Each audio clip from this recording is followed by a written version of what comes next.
നമസ്കാരം. Shekinah America's weekly news റൗണ്ടപ്പിലേക്ക് സ്വാഗതം. ഞാൻ ജോളി ജോസ്. ഈ ആഴ്ചയിലെ പ്രധാന വാർത്തകളിലേക്ക്.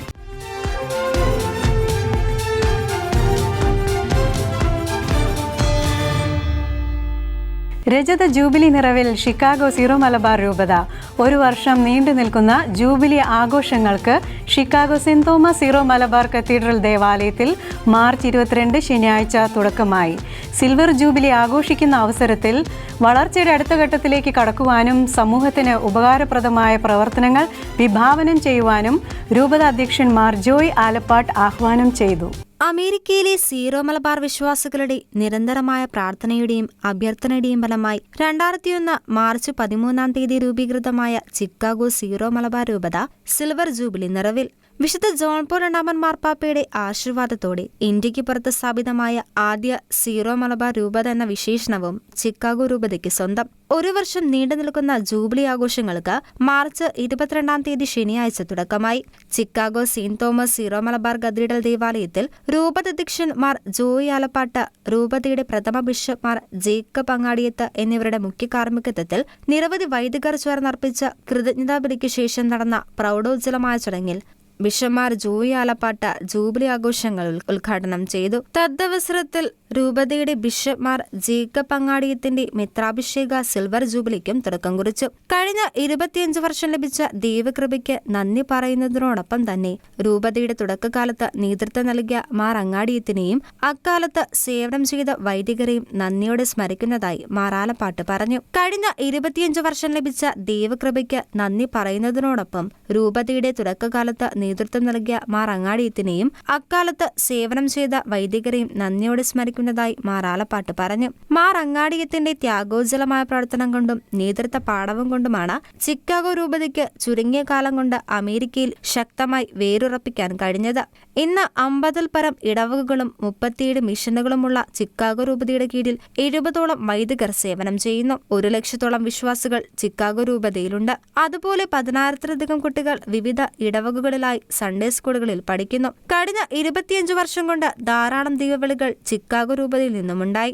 തദ്ദേശീയരായ 7 വൈദികർ ഇപ്പോൾ തന്നെ രൂപതയിൽ സേവനം ചെയ്യുന്നു. നിലവിൽ 7 പേർ വിവിധ സെമിനാറുകളിൽ പഠനം നടത്തുന്നു. നമ്മുടെ വളർച്ചയിൽ അമേരിക്കയിലെ വിവിധ കത്തോലിക്ക രൂപതകളിലെ സഹായ സഹകരണങ്ങൾ എടുത്തു പറയേണ്ടതാണെന്നും അവരോടുള്ള നന്ദി അറിയിക്കുന്നതായും മാർ ജോയ് ആലപ്പാട്ട് പറഞ്ഞു.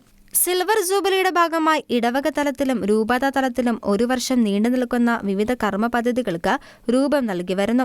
ഇതിന്റെ ഭാഗമായി ഈ വർഷം മെയ് 23, 24, 25 തീയതികളിൽ ന്യൂജേഴ്സിയിലെ സോർമേറ്റ് ഇടവകയിൽ വെച്ച് യൂക്കറിസ്റ്റിക് റിവൈവൽ കോൺഗ്രസ് നടത്തുന്നു. 2000-ഓളം വിശ്വാസികൾ പങ്കെടുക്കുന്ന യൂക്കറിസ്റ്റിക് റിവൈവലിൽ അമേരിക്കയിൽ നിന്നും കേരളത്തിൽ നിന്നുമായി പ്രശസ്ത വചനപ്രഘോഷകർ പങ്കെടുക്കും. കുട്ടികൾക്കും യുവജനങ്ങൾക്കും ഇംഗ്ലീഷ് ഭാഷയിലും പ്രഭാഷണങ്ങൾ ഉണ്ടായിരിക്കും. സിൽവർ ജൂബിലിയുടെ ഭാഗമായി 2026-ൽ ചിക്കാഗോയിൽ വെച്ച് വിപുലമായ രീതിയിൽ സീറോ മലബാർ കൺവെൻഷനും നടത്തുന്നതാണ്. സിൽവർ ജൂബിലി ആഘോഷിക്കുന്ന ഈ അവസരത്തിൽ നാളിതുവരെയുള്ള പ്രവർത്തനങ്ങളെ വിലയിരുത്തുകയും അതിൽ നിന്നും ഊർജ്ജം ഉൾക്കൊണ്ടുകൊണ്ട് വളർച്ചയുടെ അടുത്ത ഘട്ടത്തിലേക്ക് രൂപതയെ നയിക്കുവാനും ആവശ്യമായ മാർഗനിർദ്ദേശങ്ങൾ രൂപീകരിക്കുന്നതിനുമായി എപ്പാർക്കിയൽ അസംബ്ലി കഴിഞ്ഞ ഒക്ടോബർ 28, 29, 30, 31 തീയതികളിൽ ചിക്കാഗോയിൽ സംഘടിപ്പിച്ചു.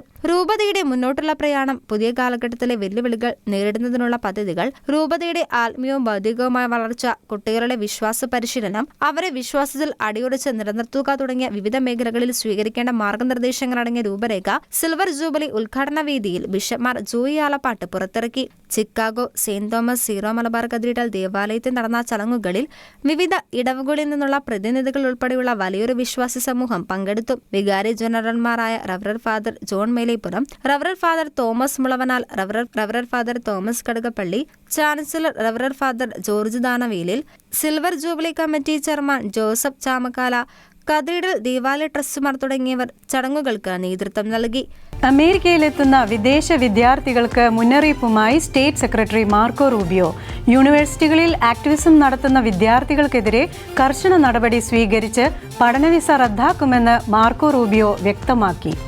പഠനവിസ തേടി അമേരിക്കൻ യൂണിവേഴ്സിറ്റികളിലെത്തി ആക്ടിവിസം നടത്തുന്നവരോടാണ് മാർക്കോ റൂബിയോ താക്കീത് നൽകിയിരിക്കുന്നത്. യൂണിവേഴ്സിറ്റിയിലേക്ക് വരുന്നത് പഠിക്കാൻ വേണ്ടി മാത്രമാകണമെന്നും മറ്റ് ലക്ഷ്യത്തോടെ എത്തുന്നവരുടെ പഠന വിസ റദ്ദാക്കുമെന്ന് റൂബിയോ നിർദ്ദേശം നൽകി. യൂണിവേഴ്സിറ്റികളിൽ ആക്ടിവിസം നടത്തുന്ന ഭ്രാന്തന്മാരിലാണ് ഭരണകൂടം ശ്രദ്ധ കേന്ദ്രീകരിക്കുന്നതെന്നും രാജ്യത്തെമ്പാടുമുള്ള വിദ്യാഭ്യാസ സ്ഥാപനങ്ങളിലെ ഇത്തരം ഗവേഷകരെയും വിദ്യാർത്ഥികളെയും കണ്ടെത്തി പിടികൂടുമെന്നും സ്റ്റേറ്റ് സെക്രട്ടറി അറിയിച്ചു. ഇതുവരെ 300ഓളം പേരെയാണ് പിടികൂടിയത്. 300-ലധികം വിദേശ വിദ്യാർത്ഥികളുടെ പഠന വിസ അമേരിക്ക റദ്ദാക്കുകയും ചെയ്തു. യൂണിവേഴ്സിറ്റികളിൽ ആക്ടിവിസം നടത്തുന്നതിനെതിരെ നടപടി തുടരുമെന്നും അവരെ കണ്ടെത്തി വിസ റദ്ദാക്കുവാനുള്ള നടപടികൾ സ്വീകരിക്കുകയും ചെയ്യുമെന്ന് മാർക്കോ റൂബിയോ വ്യക്തമാക്കി. രാജ്യത്ത് പഠനവിസയിലെത്തിയ നിരവധി വിദേശ വിദ്യാർത്ഥികൾ കഴിഞ്ഞ വർഷം ഹമാസ് അനുകൂല പ്രതിഷേധം നടത്തുകയും ക്യാമ്പസിൽ അതിക്രമം നടത്തുകയും ചെയ്തതിന്റെ പശ്ചാത്തലത്തിലാണ് അമേരിക്കൻ സർക്കാരിന്റെ നടപടി പ്രഖ്യാപിച്ചത്. വിദ്യാർത്ഥികളെ കണ്ടെത്തി വിസ റദ്ദാക്കുന്ന നടപടിക്ക് ക്യാച്ച് ആൻഡ് റിവോക്ക് പ്രോഗ്രാം എന്നാണ് സ്റ്റേറ്റ് സെക്രട്ടറി പേര് നൽകിയിരിക്കുന്നത്. എല്ലാ യൂണിവേഴ്സിറ്റികളിലെയും വിദേശ വിദ്യാർത്ഥികളെ നിരീക്ഷിക്കുമെന്നും സർക്കാർ വ്യക്തമാക്കി. രാജ്യത്ത് ജൂതവിരുദ്ധതയും ഹമാസ് ഭീകരരെ പുകഴ്ത്തുന്നതും വർദ്ധിച്ച സാഹചര്യത്തിലാണ് അമേരിക്കൻ ഭരണകൂടം കർശന നടപടിയിലേക്ക് നീങ്ങുന്നത്.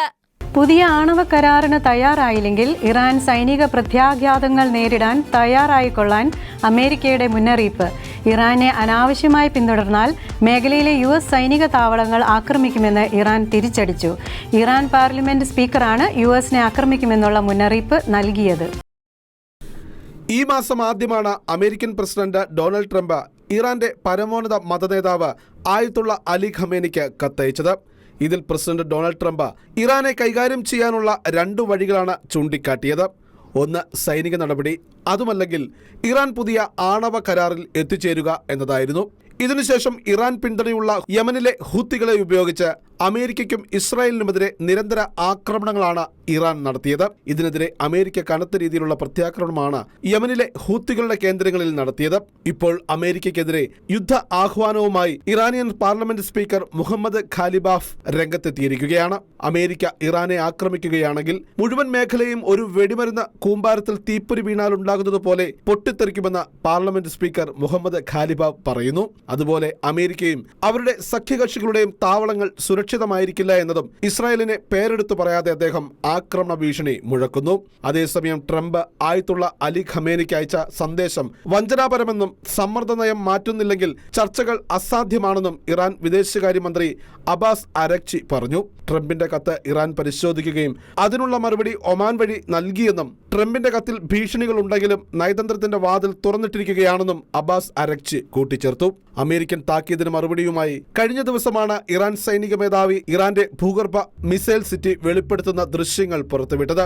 ഇസ്രായേലിന്റെ പതാകയിൽ ചവിട്ടി മുന്നോട്ടു പോകുന്ന ഇറാൻ സൈനിക മേധാവിയുടെ ദൃശ്യങ്ങൾ വരും ദിവസങ്ങളിൽ കനത്ത പ്രത്യാഘാതമായിരിക്കും ഇറാനുമേൽ വരുത്തിവയ്ക്കുക. പാപ്പ മരണത്തെ മുഖാമുഖം കണ്ട ആശുപത്രിയിലെ സംഭവ വികാസങ്ങളെപ്പറ്റി വിവരിച്ചും പാപ്പായുടെ മടങ്ങിവരവിനെ അത്ഭുതമെന്ന് വിശേഷിപ്പിച്ചും പാപ്പായുടെ ഡോക്ടർ സെർജിയോ ആൽഫിയേരി. പാപ്പ വത്തിക്കാനിൽ തിരിച്ചെത്തി ദിവസങ്ങൾക്കുള്ളിൽ ഇറ്റാലിയൻ ദിനപത്രമായ കൊറിയർ ഡെല്ല സെറ പ്രസിദ്ധീകരിച്ച ലേഖനത്തിലായിരുന്നു ഡോക്ടർ സെർജിയോ ആൽഫിയേരിയുടെ വെളിപ്പെടുത്തൽ. 88 വയസ്സുള്ള പാപ്പയെ ആശുപത്രിയിൽ പ്രവേശിപ്പിച്ച സാഹചര്യങ്ങളെക്കുറിച്ച് വിവരിച്ച ഡോക്ടർ സെർജിയോ ആൽഫിയേരി ഫെബ്രുവരി 28 ഉച്ചകഴിഞ്ഞ് പാപ്പയ്ക്ക് ശക്തമായ ബ്രോങ്കോസ്പാസം അനുഭവപ്പെട്ടതിനെക്കുറിച്ച് പങ്കുവച്ചു. അന്ന് ആദ്യമായി പാപ്പയ്ക്ക് ചുറ്റും കൂടിയിരുന്നവരുടെ കണ്ണുകൾ നിറയുന്നത് ഞാൻ കണ്ടു. സ്ഥിതി വീണ്ടും വഷളായെന്നും പാപ്പയ്ക്ക് മുന്നോട്ടു പോകാൻ കഴിയാത്ത ഒരു അപകടസാധ്യതയുണ്ടെന്നും ഞങ്ങൾക്കെല്ലാവർക്കും അറിയാമായിരുന്നു. ആ നിർണായക നിമിഷത്തിൽ ചികിത്സയുമായി മുന്നോട്ടു പോകാതെ വരാനിരിക്കുന്നതിനെ നേരിടണോ അതോ മറ്റവയവങ്ങൾക്ക് കേടുപാടുകൾ വന്നേക്കാവുന്ന ഉയർന്ന അപകടസാധ്യതയുള്ള എല്ലാ മരുന്നുകളും ചികിത്സകളും പരീക്ഷിക്കണോ എന്ന് ഞങ്ങൾ തിരഞ്ഞെടുക്കേണ്ടി വന്നു. ഒടുവിൽ 2ാമത്തെ ഓപ്ഷൻ തിരഞ്ഞെടുക്കുകയായിരുന്നുവെന്ന് ഡോക്ടർ വിശദീകരിച്ചു. മറ്റൊരിക്കൽ പാപ്പ ഭക്ഷണം കഴിച്ചുകൊണ്ടിരിക്കുമ്പോൾ ഉണ്ടായ പ്രതിസന്ധിയെക്കുറിച്ച് ഡോക്ടർ ആൽഫിയേരി ഓർത്തെടുക്കുന്നുണ്ട്. ശ്വാസതടസ്സം തീവ്രമായിരുന്നു. പാപ്പയെ രക്ഷിക്കാൻ ഞങ്ങൾക്ക് കഴിയില്ലെന്ന് ഞങ്ങൾ ശരിക്കും കരുതി എന്ന് അദ്ദേഹം ഓർമ്മിക്കുന്നു. താൻ മരണത്തിന്റെ വക്കിലായിരുന്നുവെന്ന് പാപ്പയ്ക്ക് മനസ്സിലായെന്നും അദ്ദേഹം എല്ലായ്പ്പോഴും പൂർണ്ണ ബോധവാനായിരുന്നുവെന്നും ഡോക്ടർ വിശദീകരിച്ചു. ഒരിക്കലും പരാതിപ്പെടാതെ എല്ലാ ചികിത്സകളോടും അദ്ദേഹം സഹകരിച്ചതായും ഡോക്ടർ ആൽഫിയേരി കൂട്ടിച്ചേർക്കുന്നു. ലോകം മുഴുവൻ പാപ്പയ്ക്ക് വേണ്ടി പ്രാർത്ഥിച്ചിരുന്നുവെന്ന വസ്തുത അദ്ദേഹത്തിന്റെ അതിജീവനത്തിൽ ഒരു ഘടകമാണെന്ന് താൻ കരുതുന്നു എന്ന് ഡോക്ടർ പറഞ്ഞു. ആശുപത്രിയിൽ 2 പ്രാവശ്യമുണ്ടായ പ്രതിസന്ധിയിൽ നിന്ന് പാപ്പ സുഖം പ്രാപിച്ചതിനെ ഒരു അത്ഭുതത്തോട് അദ്ദേഹം താരതമ്യം ചെയ്യുന്നു. ആശുപത്രിയിൽ പാപ്പ പുലർത്തിയ നർമ്മബോധത്തെ ഡോക്ടർ ആൽഫിയേരി അടിവരയിട്ട് പരാമർശിക്കുകയുണ്ടായി. ഗുരുതരമായ ശ്വാസകോശ അണുബാധയെ തുടർന്ന് ഫെബ്രുവരി 14 ആശുപത്രിയിൽ പ്രവേശിക്കപ്പെട്ട ഫ്രാൻസിസ് പാപ്പ 38 ദിവസത്തിനു ശേഷമാണ് ആശുപത്രിയിൽ നിന്നും ഡിസ്ചാർജ് ചെയ്യപ്പെട്ടത്. വത്തിക്കാനിലെ സാന്താ മാർട്ട വസതിയിൽ ഫ്രാൻസിസ് മാർപ്പാപ്പ വിശ്രമം തേടി സുഖം പ്രാപിച്ചു വരികയാണ്. വിശുദ്ധ വാരാചരണങ്ങളുടെ ഔദ്യോഗിക കലണ്ടർ വത്തിക്കാൻ പുറത്തിറക്കി. വിശുദ്ധ വാരാചരണങ്ങൾക്ക് ഫ്രാൻസിസ് മാർപ്പാപ്പ നേതൃത്വം നൽകുമോ എന്ന് വ്യക്തമാക്കാതെയാണ് വത്തിക്കാൻ കലണ്ടർ പുറത്തിറക്കിയിരിക്കുന്നത്. വിശുദ്ധവാര ആചരണങ്ങൾക്ക് ഫ്രാൻസിസ് മാർപ്പാപ്പ നേതൃത്വം നൽകുമോ എന്ന് വ്യക്തമാക്കാതെ വിശുദ്ധവാര ആചരണങ്ങളുടെ ഔദ്യോഗിക കലണ്ടർ വത്തിക്കാൻ പ്രസിദ്ധീകരിച്ചു. ശ്വാസകോശ സംബന്ധമായ അണുബാധയെ തുടർന്ന് 38 ദിവസം റോമിലെ ജെമിലി ആശുപത്രിയിൽ ചികിത്സയിൽ കഴിയുകയും പിന്നീട് ഇപ്പോൾ ചികിത്സയോട് കൂടിയ പൂർണ്ണവിശ്രമം അനിവാര്യമായി വരികയും ചെയ്ത സാഹചര്യത്തിലാണ് വത്തിക്കാൻ പാപ്പയുടെ നേതൃത്വം വ്യക്തമാക്കാതെ വിശുദ്ധവാര ആചരണങ്ങളുടെ ഔദ്യോഗിക കലണ്ടർ പ്രസിദ്ധീകരിച്ചിരിക്കുന്നത്. ഏപ്രിൽ 13 ആചരിക്കുന്ന ഓശാന ഞായറാഴ്ചയിലെ വിശുദ്ധ കുർബാന പ്രാദേശിക സമയം രാവിലെ 10 മണിക്ക് സെന്റ് പീറ്റേഴ്സ് സ്ക്വയറിൽ നടത്തപ്പെടുമെന്ന് കലണ്ടർ വ്യക്തമാക്കുന്നു. നിലവിൽ ഈസ്റ്റർ ഞായറാഴ്ചയിലെ ചടങ്ങുകൾ വരെയുള്ള തിരുക്കർമ്മങ്ങളെക്കുറിച്ചാണ് വത്തിക്കാൻ ഔദ്യോഗികമായി അറിയിച്ചിട്ടുള്ളത്. ഏപ്രിൽ 17 പെസഹ വ്യാഴത്തിന്റെ തിരുക്കർമ്മങ്ങളും തുടർന്നു വരുന്ന ദിനങ്ങളിലെ ദുഃഖവെള്ളിയുടെയും ദുഃഖശനിയുടെയും തിരുക്കർമ്മങ്ങളും സെന്റ് പീറ്റേഴ്സ് ബസിലിക്കയിൽ വെച്ച് നടത്തപ്പെടും. ഏപ്രിൽ 20 ഈസ്റ്റർ ദിനത്തിന്റെ തിരുക്കർമ്മങ്ങൾ സെന്റ് പീറ്റേഴ്സ് സ്ക്വയറിൽ നടക്കും. തുടർന്ന് റോമിനും ലോകത്തിനും വേണ്ടിയുള്ള ഉർബി എത്ത് ഓർബി ആശീർവാദം നൽകപ്പെടുമെന്നും വത്തിക്കാൻ ഔദ്യോഗികമായി അറിയിച്ചിട്ടുണ്ട്. മാർപ്പാപ്പയുടെ ആരോഗ്യനില പരിഗണിച്ച് വിശുദ്ധവാര ആചരണങ്ങളിൽ അദ്ദേഹത്തിന്റെ പങ്കാളിത്തം സംബന്ധിച്ച കൂടുതൽ വിവരങ്ങൾ തുടർന്നുള്ള ദിവസങ്ങളിൽ വത്തിക്കാൻ അറിയിക്കും. യേശുക്രിസ്തുവിന്റെ പീഡാനുഭവങ്ങളെ ആസ്പദമാക്കി നിർമ്മിച്ച് വൻ വിജയമായ ദി പാഷൻ ഓഫ് ക്രൈസ്റ്റ് സിനിമയുടെ 2ാം ഭാഗമായ the resurrection of the Christ ഓഗസ്റ്റിൽ നിർമ്മാണം ആരംഭിക്കും. ചിത്രത്തിന്റെ വിശേഷങ്ങൾ പങ്കുവച്ച് റോമിലെ സിനിസിറ്റ സ്റ്റുഡിയോയുടെ സിഇഒ മാനുവേല കാസിയാമനി. യേശുക്രിസ്തുവിന്റെ കുരിശുമരണത്തിന്റെ തീവ്രതയും വേദനയും ദൃശ്യഭാഷയിൽ ലോകമെമ്പാടുമുള്ള പ്രേക്ഷകരിൽ നോവായി പടർത്തിയ the passion of the Christ സിനിമയുടെ 2ാം ഭാഗത്തിന്റെ ചിത്രീകരണം ഓഗസ്റ്റിൽ ആരംഭിക്കും. The resurrection of the Christ എന്ന് പേരിട്ടിരിക്കുന്ന 2ാം ഭാഗത്തിൽ യേശുവിന്റെ ഉത്ഥാനവുമായി ബന്ധപ്പെട്ട സംഭവങ്ങളാണ് പ്രമേയമാക്കുന്നത്. ഇറ്റലിയിലെ സിനിസിറ്റയിൽ ഓഗസ്റ്റിൽ സിനിമയുടെ ചിത്രീകരണം ആരംഭിക്കുമെന്ന് റോമിലെ സിനിസിറ്റ സ്റ്റുഡിയോയുടെ സിഇഒ മാനുവേല കാസിയാമനി ഇറ്റാലിയൻ പത്രമായ ഇൽ സോൾ 24 നൽകിയ അഭിമുഖത്തിൽ പറഞ്ഞു. മെൽ ഗിബ്സൺ സംവിധാനം ചെയ്യുന്ന ചിത്രം ഐക്കൺ പ്രൊഡക്ഷൻസ് ആണ് നിർമ്മിക്കുന്നത്. സിനിമ എങ്ങനെ ചിത്രീകരിക്കുന്നത് എന്നതും ചിത്രീകരിക്കുന്ന രീതിയിൽ ആളുകളിൽ വിഷയവും വികാരവും എങ്ങനെ ഉണർത്താമെന്നുമുള്ള ആശയങ്ങൾ തൻ്റെ കയ്യിലുണ്ട്. വളരെ കാലമായി വിഷയത്തിൽ പഠനം നടത്തുകയാണ്. ഇത് എളുപ്പമായിരിക്കില്ല. എനിക്ക് ചെയ്യാൻ കഴിയുമെന്ന് പൂർണ്ണമായും ഉറപ്പില്ല. പക്ഷേ ഞാൻ അത് ചെയ്യാൻ ശ്രമിക്കും, മെൽ ഗിബ്സൺ പറഞ്ഞു. യേശുവിൻ്റെ വേഷം കൈകാര്യം ചെയ്ത ജിം കാവിയസലിനെ യേശുവായി വീണ്ടും അവതരിപ്പിക്കാൻ പദ്ധതിയിട്ടിട്ടുണ്ട്. ആദ്യ സിനിമ പുറത്തിറങ്ങി 20 വർഷത്തിലേറെയായി എന്ന വസ്തുത നിലനിൽക്കുന്നതിനാൽ CGI, DAging പോലുള്ള സാങ്കേതിക വിദ്യകൾ ഉപയോഗിക്കേണ്ടി വരും, ഗിബ്സൺ കൂട്ടിച്ചേർത്തു. യേശുവിൻ്റെ ജീവിതത്തിലെ അവസാന 12 മണിക്കൂറുകൾ ചിത്രീകരിച്ച ആദ്യ ചിത്രം പുറത്തിറങ്ങി 2 പതിറ്റാണ്ടുകൾക്ക് ശേഷമാണ് പുതിയ ചിത്രം വരുന്നത്. 2004 പുറത്തിറങ്ങിയ ആദ്യ ഭാഗം സിനിമാ ചരിത്രത്തിൽ തന്നെ നാഴികക്കല്ലായി മാറിയിരുന്നു. ചിത്രത്തിന്റെ അവസാന ഭാഗത്തിൽ പീഡാനുഭവത്തിന്റെ അതിവൈകാരിക രംഗങ്ങളും യേശുവിനെ ക്രൂശിക്കുന്ന രംഗങ്ങളും ലോകമെങ്ങുമുള്ള പ്രേക്ഷകരിൽ വലിയ പ്രതികരണമുണ്ടാക്കിയിരുന്നു. പലരും വിങ്ങലോടെയായിരുന്നു അന്ന് തിയേറ്ററുകൾ വിട്ടിറങ്ങിയത്.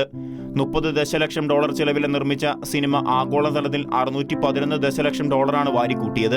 $370.8 ദശലക്ഷം കളക്ഷനുമായി വടക്കേ അമേരിക്കയിൽ R-റേറ്റഡ് ചിത്രത്തിൽ ഏറ്റവും വലിയ തുക സ്വന്തമാക്കിയ ചിത്രം കൂടിയാണ് the passion of the Christ.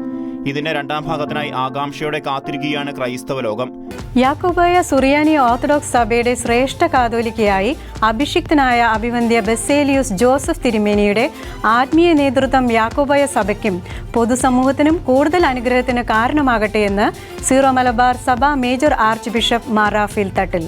പുതിയ കാതോലിക്കയായി ഉയർത്തപ്പെട്ട അഭിവന്ദ്യ ബസേലിയൂസ് ജോസഫ് തിരുമേനിക്ക് നൽകിയ അഭിവന്ദ്യ സന്ദേശത്തിലാണ് മാർ റാഫേൽ തട്ടിൽ പിതാവ് ഇപ്രകാരം ആശംസിച്ചത്. യാക്കോബായ സഭയുടെ പുതിയ കാതോലിക്കയായി അഭിഷിക്തനായ മോർ ബസേലിയൂസ് ജോസഫ് പ്രഥമൻ ബാവയ്ക്ക് ആശംസകൾ അർപ്പിച്ച് സീറോ മലബാർ സഭ major archbishop Mar Raphael Thattil. ആഗമാന സുറിയാനി ഓർത്തഡോക്സ് സഭയുടെ പരമാധ്യക്ഷൻ മോർ ഇഗ്നാത്തിയോസ് അഫ്രേം ദ്വിതീയൻ പാത്രിയാർക്കീസ് ബാവയുടെ കാർമ്മികത്വത്തിലായിരുന്നു വാഴിക്കൽ ചടങ്ങ്. സുറിയാനി പാരമ്പര്യമുള്ള സഭകളുടെയും ഇതര സഭകളിലെ മേലധ്യക്ഷന്മാരും പുരോഹിതരും പ്രതിനിധികളും ഉൾപ്പെടെ നൂറുകണക്കിന് പേർ ചടങ്ങിൽ പങ്കെടുത്തു. യാക്കോബായ സുറിയാനി ഓർത്തഡോക്സ് സഭയുടെ ശ്രേഷ്ഠ കാതോലിക്കയായി അഭിഷിക്തനായ അഭിവന്യ ബസേലിയസ് ജോസഫ് തിരുമേനിയുടെ ആത്മീയ നേതൃത്വം യാക്കോബായ സഭയ്ക്കും പൊതുസമൂഹത്തിനും കൂടുതൽ അനുഗ്രഹത്തിന് കാരണമാകട്ടെയെന്ന് സീറോ മലബാർ സഭ major archbishop Mar Raphael Thattil പറഞ്ഞു. പുതിയ കാതോലിക്കായി ഉയർത്തപ്പെട്ട അഭിവന്യ ബസേലിയസ് ജോസഫ് തിരുമേനിക്ക് നൽകിയ അഭിനന്ദന സന്ദേശത്തിലാണ് സീറോ മലബാർ സഭയുടെ major archbishop Mar Raphael Thattil പിതാവ് ഇപ്രകാരം ആശംസിച്ചത്. സാഹോദര്യത്തിലും ഐക്യത്തിലും സ്നേഹത്തിന്റെ കൂട്ടായ്മയിലും സഭയെ നയിക്കാൻ പരിശുദ്ധാത്മാവിന്റെ നൽവരങ്ങൾ അദ്ദേഹത്തിന്റെ നേതൃത്വ ശുശ്രൂഷയിൽ ഉണ്ടാകട്ടെയെന്ന് മാർ തട്ടിൽ ആശംസാ സന്ദേശത്തിൽ അറിയിച്ചു. യാക്കോബായ സഭാവിശ്വാസികളുടെ ആത്മീയ വളർച്ചയ്ക്കും സമൂഹത്തിലെ പാവങ്ങൾക്കായുള്ള ജീവകാരുണ്യ പ്രവർത്തനങ്ങൾക്കും പുതിയ ശ്രേഷ്ഠയിടേണ്ട ശുശ്രൂഷകൾ ഉതകുന്നതാകട്ടെയെന്നും ആഗോള ക്രൈസ്തവ സഭയുടെ കൂട്ടായ്മയ്ക്കും അഭിവൃദ്ധിക്കുമായി ആത്മാർപ്പണം ചെയ്യാനും നിസ്വാർത്ഥ സേവനം ഉറപ്പാക്കാനും ശ്രേഷ്ഠ കാതോലിക്ക അഭിവന്യ ബസേലിയസ് ജോസഫ് തിരുമേനിക്ക് സാധിക്കട്ടെയെന്ന് മാർ തട്ടിൽ സന്ദേശത്തിൽ കൂട്ടിച്ചേർത്തു. സുറിയാനി ഓർത്തഡോക്സ് സഭയുടെ ആഗോള സുനഹദോസ് ലെബനോനിലെ ബെയ്റൂട്ട് എയ്ച്ചൻ പാത്രിയർക്ക കേന്ദ്രത്തിൽ സംഘടിപ്പിക്കപ്പെട്ടു. സഭയുടെ പരമാധ്യക്ഷൻ പരിശുദ്ധ മോർ ഇഗ്നാത്തിയോസ് അപ്രീം ദ്വിതീയൻ പാത്രിയാർക്കീസ് ബാവയുടെ അധ്യക്ഷതയിൽ കൂടിയ സുനഹദോസിൽ നവാഭിഷിക്തനായ ശ്രേഷ്ഠ ബസേലിയൂസ് ജോസഫ് പ്രഥമൻ കാതോലിക്ക ബാവയും ആഗമാന സുറിയാനി ഓർത്തഡോക്സ് സഭയിലെ 60ഓളം മെത്രോപൊലിത്തമാരും സംബന്ധിച്ചു. ആഗമാന സുറിയാനി ഓർത്തഡോക്സ് സഭയുടെ ആഗോള സുനഹദോസ് പാതിനോമ്പിന്റെ വിശുദ്ധ കുർബാനയ്ക്കും ശുശ്രൂഷകൾക്കും ശേഷം ലെബനോനിലെ ബെയ്റൂട്ട് അച്ചാനെ പാത്രിയാർക്ക കേന്ദ്രത്തിൽ സംഘടിപ്പിച്ചു. ആഗമാന സുറിയാനി ഓർത്തഡോക്സ് സഭയുടെ പരമാധ്യക്ഷൻ പരിശുദ്ധ മോർ ഇഗ്നാത്തിയോസ് അപ്രയം ദ്വിതീയൻ പാത്രിയാർക്കീസ് ബാവയുടെ അധ്യക്ഷതയിൽ കൂടിയ പരിശുദ്ധ എപ്പിസ്കോപ്പൽ സുനഹദോസിൽ നവാഭിഷിക്തനായ ശ്രേഷ്ഠ ബസേലിയോസ് ജോസഫ് പ്രഥമൻ കാത്തോലിക്ക ബാവയും ആഗമാന സുറിയാനി ഓർത്തഡോക്സ് സഭയിലെ 60ഓളം മെത്രാപ്പൊലീത്തമാരെ സംബന്ധിച്ചു. സുറിയാനി ഓർത്തഡോക്സ് സഭയിലെ പ്രതിസന്ധികളും മുന്നോട്ടുള്ള പ്രയാണങ്ങളും സുനഹദോസിൽ ചർച്ച ചെയ്തു. രാവിലെ പരിശുദ്ധ കുർബാനയോടുകൂടി ആരംഭിച്ച പരിശുദ്ധ എപ്പിസ്കോപ്പൽ സുനഹദോസ് വിവിധ വിഷയാവതരണങ്ങൾ, ചർച്ചകൾ എന്നിവയിലൂടെ വൈകിട്ടാണ് സമാപിച്ചത്. ശ്രേഷ്ഠ ബസേലിയോസ് ജോസഫ് പ്രഥമൻ കാതോലിക്ക ബാവ പങ്കെടുക്കുന്ന ആദ്യ സുനഹദോസ് ആണെന്ന പ്രത്യേകത കൂടി ഈ പരിശുദ്ധ എപ്പിസ്കോപ്പൽ സുനഹദോസിനുണ്ട്. ഞായറാഴ്ച ആചരണത്തിന്റെ പ്രാധാന്യത്തെ പ്രഘോഷിച്ച് നാസ ബഹിരാകാശ യാത്രികൻ ബുച്ച് വിൽമോർ ഭൂമിയിലേക്ക് മടങ്ങിയെത്തിയ ദിവസങ്ങൾക്കുള്ളിൽ കുടുംബത്തോടൊപ്പം ഞായറാഴ്ച ആചരണത്തിൽ പങ്കെടുത്ത ബുച്ച് വിൽമോർ നൽകുന്ന വലിയ വിശ്വാസ സാക്ഷ്യമുണ്ട്. ദൈവത്തിന് പകരമായി ഒന്നുമില്ല ജീവിതത്തിൽ. ബഹിരാകാശത്തു നിന്ന് മടങ്ങി ഭൂമിയിലെത്തിയ ശേഷമുള്ള ആദ്യ ഞായറാഴ്ച ശുശ്രൂഷയിൽ കുടുംബത്തോടൊപ്പം പങ്കെടുത്ത് ലോകത്തിന് വലിയ വിശ്വാസ സാക്ഷ്യം പകരുകയാണ് നാസ ബഹിരാകാശ യാത്രികനായ ബുച്ച് വിൽമോർ. ഭൂമിയിൽ തിരിച്ചെത്തി വെറും 6 ദിവസത്തിനുള്ളിലാണ് ബുച്ച് വിൽമോർ ഞായറാഴ്ച ആചരണത്തിന് എത്തിയത്. അന്താരാഷ്ട്ര ബഹിരാകാശ നിലയത്തിൽ 9 മാസത്തിലേറെ കുടുങ്ങിയ ബുച്ച് വിൽമോർ കൃതജ്ഞത അർപ്പിക്കാൻ ടെക്സസിലെ പസഡനയിലുള്ള തന്റെ പ്രൊവിഡൻസ് ബാപ്റ്റിസ്റ്റ് ദേവാലയത്തിൽ ഓടിയെത്തിയ കാഴ്ച ആഗോള ക്രൈസ്തവ വിശ്വാസികൾക്ക് മുന്നിൽ ഞായറാഴ്ച ആചരണത്തിന്റെ പ്രാധാന്യം വിളിച്ചോതുന്നതാണ്. തന്റെ ദേവാലയത്തിൽ ദീർഘകാലമായി സേവനമനുഷ്ഠിച്ചിരുന്ന വിൽമോർ ഭ്രമണപഥത്തിലായിരിക്കുമ്പോഴും ദൈവവുമായും സഭയുമായും അടുത്ത ബന്ധം പുലർത്തിയിരുന്നു. ISSൽ നിന്ന് എല്ലാ ഞായറാഴ്ച ശുശ്രൂഷകളിലും പങ്കെടുത്തും ദേവാലയ അംഗങ്ങളെ വിളിക്കുന്നത് മുതൽ ഭക്തിഗാനങ്ങൾ നയിക്കുകയും സ്തുതിഗീതങ്ങൾ ആലപിക്കുകയും ചെയ്തും ചിലപ്പോൾ ബഹിരാകാശ യാത്രികരുമായി ഇവയിൽ പങ്കുചേർന്നും അദ്ദേഹം യേശുവിന്റെ സ്നേഹം പങ്കിടുകയും മറ്റുള്ളവരെ പ്രചോദിപ്പിക്കുകയും ചെയ്തിരുന്നു. ബഹിരാകാശത്ത് ചെലവഴിച്ചിരുന്ന ദിനങ്ങളിലും വിൽമോർ തന്റെ ക്രൈസ്തവ വിശ്വാസം പ്രഘോഷിക്കുന്നതിൽ തീക്ഷ്ണമതിയായിരുന്നു. സ്പേസ് എക്സ് ക്യാപ്സ്യൂളിൽ ISSൽ നിന്ന് വിൽമോർ സുവിശേഷം പ്രഘോഷിക്കുന്നതിന്റെ ദൃശ്യങ്ങളും ആഗോള ശ്രദ്ധ നേടിയിരുന്നു. 9 മാസത്തെ ബഹിരാകാശ യാത്രയ്ക്ക് ശേഷം മടങ്ങിയെത്തിയ ബുച്ച് വിൽമോറിനെ പ്രൊവിഡൻസ് ബാപ്റ്റിസ്റ്റ് ദേവാലയ കുടുംബം വലിയ ആനന്ദത്തോടെയാണ് സ്വീകരിച്ചത്. തന്റെ ബഹിരാകാശ ജീവിതത്തിലെ അനുഭവങ്ങൾ തന്റെ രക്ഷകനും കർത്താവുമായ യേശുക്രിസ്തുവിലുള്ള വിശ്വാസത്തിൽ വേരൂന്നിയതാണെന്ന് അദ്ദേഹം പങ്കുവച്ച വാക്കുകൾ അദ്ദേഹത്തിന്റെ വിശ്വാസത്തിന്റെ ആഴങ്ങളിലേക്ക് വെളിച്ചം വീശുന്നവയാണ്. തിരിച്ചെത്തിയ ശേഷമുള്ള തിരക്കിട്ട പരിപാടികൾക്കിടയിലാണ് ബുച്ച് വിൽമോർ പള്ളിയിലെത്തി ഞായറാഴ്ച ആചരണത്തിൽ പങ്കെടുക്കാൻ സമയം കണ്ടെത്തിയത്. ബുച്ച് വിൽമോർ സുരക്ഷിതമായി മടങ്ങിയെത്തിയതിലും നമ്മോടൊപ്പമായിരിക്കുന്നതിലും വളരെ സന്തോഷമുണ്ടെന്ന് providence baptist pastor Tommy Dan CBN ന്യൂസിനോട് പറഞ്ഞു. ബഹിരാകാശത്തായിരുന്ന കാലത്ത് വിൽമോർ വികസിപ്പിച്ചെടുത്ത ഒന്നല്ല അദ്ദേഹത്തിന്റെ വിശ്വാസമെന്നും അത് അദ്ദേഹത്തിന്റെ ജീവിതത്തിന്റെ അടിസ്ഥാനമായിരുന്നുവെന്നും പാസ്റ്റർ ടോമി ഊന്നി പറഞ്ഞു. ISSൽ നിന്നുള്ള എല്ലാ ഞായറാഴ്ച ശുശ്രൂഷകളിലും വിൽമോർ തീക്ഷ്ണമായി പങ്കെടുത്തിരുന്നുവെന്നും ദൗത്യത്തിലുടനീളം തന്നെ നിലനിർത്തിയതിന് കർത്താവിനോട് നന്ദി പറഞ്ഞതായും പാസ്റ്റർ കോറി ജോൺസൺ കൂട്ടിച്ചേർത്തു. ബഹിരാകാശത്ത് നിന്ന് പോലും തന്റെ രക്ഷകനും കർത്താവുമായ ദൈവത്തെ ഉറക്കെ പ്രഘോഷിച്ച വിൽമോർ ഭൂമിയിലെ ക്രൈസ്തവ സമൂഹത്തിന് നൽകുന്ന വലിയ വിശ്വാസ സാക്ഷ്യമുണ്ട്. ദൈവാശ്രയത്വത്തിന്റെ, ദൈവസ്നേഹത്തിന്റെ എല്ലാറ്റിലുമുപരി ഞായറാഴ്ച ആചരണം പ്രഥമവും പ്രധാനവുമാണ് എന്നതിന്റെ. ഗാസയിൽ ഹമാസിനെതിരെയുള്ള പ്രതിഷേധം തുടർന്ന് പാലസ്തീനിയൻ ജനത ഗാസയുടെ തെരുവുകൾ അർദ്ധരാത്രിയിലും ഹമാസിനെതിരെയുള്ള മുദ്രാവാക്യങ്ങളാൽ നിറയുകയാണ്. ഇതിനിടെ പ്രതിഷേധക്കാർക്ക് മുന്നറിയിപ്പുമായി ഹമാസ് രംഗത്ത് വന്നിരിക്കുകയാണ്. തുടർച്ചയായ 3-ാം ദിവസവും ഗാസയിൽ ഹമാസിനെതിരെയുള്ള പ്രതിഷേധം തുടർന്ന പാലസ്തീനിയൻ ജനത ഗാസയുടെ തെരുവുകൾ അർദ്ധരാത്രിയിലും ഹമാസിനെതിരെയുള്ള മുദ്രാവാക്യങ്ങളാൽ നിറയുകയാണ്. ആയിരങ്ങൾ അണിനിരക്കുന്ന പ്രതിഷേധ പ്രകടനങ്ങളാണ് ഗാസ മുനമ്പിലുടനീളം അരങ്ങേറുന്നത്. ഒരു ചെറിയ കൂട്ടമായി തുടങ്ങിയ പ്രകടനങ്ങൾ ഇപ്പോൾ ശക്തി പ്രാപിക്കുന്ന വലിയ മുന്നേറ്റങ്ങളായി രൂപപ്പെടുകയാണ്. തങ്ങൾക്കെതിരെ പ്രതിഷേധിക്കുന്നവരെ ഇസ്രായേലിന്റെ സഹകാരികളായി കണക്കാക്കുമെന്നാണ് ഹമാസ് ഭീകര നേതൃത്വം നൽകുന്ന മുന്നറിയിപ്പ്. ഇത്തരം പ്രകടനങ്ങളിൽ പങ്കെടുക്കരുതെന്ന് ജനങ്ങൾക്ക് ഹമാസ് മുന്നറിയിപ്പ് നൽകിയെങ്കിലും ഗാസയിലെ ഭൂരിഭാഗം വരുന്ന ജനങ്ങളും അത് കേട്ടമട്ടില്ല. ഓരോ മണിക്കൂർ കൂടുമ്പോഴും പ്രതിഷേധത്തിൽ പങ്കുചേരുന്ന ആളുകളുടെ എണ്ണവും ക്രമാതീതമായി വർദ്ധിക്കുകയും ചെയ്യുന്ന കാഴ്ചയാണ് കാണാൻ സാധിക്കുന്നത്. വടക്കൻ ഗാസയിലെ ജബാലിയ, ബെയ്റ്റ് ലാഹിയ, മധ്യ ഗാസയിലെ ഗാസ സിറ്റി ഉൾപ്പെടെയുള്ള മറ്റു സ്ഥലങ്ങളിലും ചെറുതും വലുതുമായ നിരവധി പ്രതിഷേധ റാലികൾ നടക്കുകയാണ്. റാലികൾ അർദ്ധരാത്രിയിലും തുടരുന്നു. ബാറ ബാറ ബാറ, ഹമാസ് ടെറ്റ്ല ബാറ എന്നും ജസീറ ബാറ ബാറ എന്നും ആളുകൾ ആർത്തു വിളിക്കുന്നു. ഹമാസ് ഗാസയിൽ നിന്നും പുറത്തു കടക്കുക, മിഡിൽ ഈസ്റ്റേൺ മാധ്യമമായ അൽ ജസീറ പുറത്തു പോകുക, ഹമാസ് തീവ്രവാദികളാണ്, ഹമാസിനെ പുറത്താക്കാൻ ജനങ്ങൾ ആഗ്രഹിക്കുന്നു, യുദ്ധം ഗാസയിൽ അവസാനിപ്പിക്കണമെന്നും ആവശ്യപ്പെട്ടുകൊണ്ടുള്ള മുദ്രാവാക്യങ്ങൾ മുഴക്കിക്കൊണ്ടാണ് പ്രതിഷേധ പ്രകടനങ്ങൾ നടക്കുന്നത്. അതേസമയം റാലികൾ നടക്കുമ്പോൾ മുഖംമൂടിധാരികളായ ഹമാസ് ഭീകരർ വഴികൾക്കിരുവശവും ജനങ്ങളെ നോക്കി നിൽക്കുന്ന ദൃശ്യങ്ങളും ഇതിനോടകം വൈറലായിട്ടുണ്ട്. ഹമാസ് അംഗങ്ങളിൽ നിന്ന് വധഭീഷണി ഉൾപ്പെടെയുള്ള ഭീഷണികൾ ലഭിച്ചതായും ഇത്തരം റാലികളിൽ പങ്കെടുക്കരുതെന്ന മുന്നറിയിപ്പ് ലഭിച്ചതായും ഗാസയിൽ നിന്നും ഹമാസിനെതിരെ പ്രതിഷേധ റാലിയിൽ പങ്കെടുത്ത നിരവധി ആളുകൾ തങ്ങളുടെ സാമൂഹ്യ മാധ്യമങ്ങളിൽ പങ്കുവച്ചിട്ടുണ്ട്. Shekinah America's weekly news roundup ഇവിടെ പൂർണ്ണമാകുന്നു. കൂടുതൽ വാർത്തകളുമായി അടുത്ത ആഴ്ച വീണ്ടും കാണാം.